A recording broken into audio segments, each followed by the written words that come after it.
You may have heard of the term bank loan before. Well, that's kind of a misnomer these days because the big banks aren't really making big corporate loans in the way that they used to. These days, they're more likely to arrange those loans and then divide them up amongst investors. And today, these loans are called senior secured loans. And to show you how they work, I want you to imagine the interior of an aircraft. In fact, imagine you're booking your flight and choosing your seat. You've got the whole map of the plane laid out, and depending on which ticket you've bought, you get to choose your seat in certain sections. Now, equity and debt instruments are a bit like airline tickets. Depending on which class of ticket you buy, you're going to get treated a certain way. Oh, thanks very much. And when it comes to getting off the plane, you're going to get off in a certain order. Shareholders, both ordinary and preferred, are all the way back in economy and economy plus. They can expect a volatile, bumpy flight. Bondholders get treated better, just like business class passengers. And up there in first class, the senior secured lenders. Why is it that bondholders and senior lenders get treated so much better than shareholders? Well, quite simply, it's because the company owes them money and has to make an interest payment to them every month. Now, if something goes badly wrong with the company, all of these investors are going to want their money back.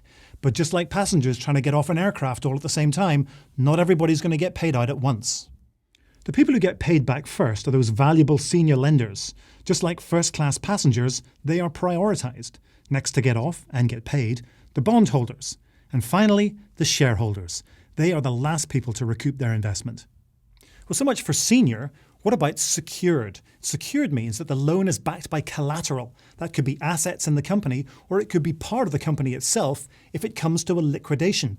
But the combination of seniority and security mean that these loans are much less risky, and the lenders will probably get all or most of their money back if things go really badly wrong with the company.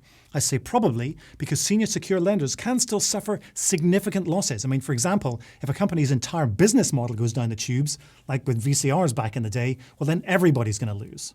It's all about risk and reward, right? A company's senior secured loan is less risky than its bonds, which is why the loan pays less in interest.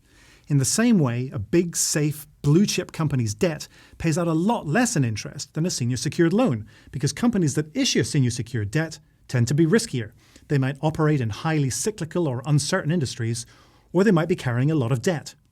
Now, it's worth noting that a lot of the companies that issue senior secured loans are owned by private equity firms. Now, these companies are risky, which is why they have to offer high rates of interest in order to attract all of their lenders. But let's not forget that these lenders want those high interest rates. They want those yields, so they're willing to accept the risk of a little bit of turbulence.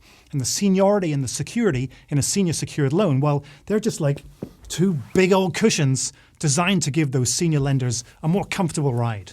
These are comfortable. If I put them just right here. Oh yes, I'd love another martini, thank you.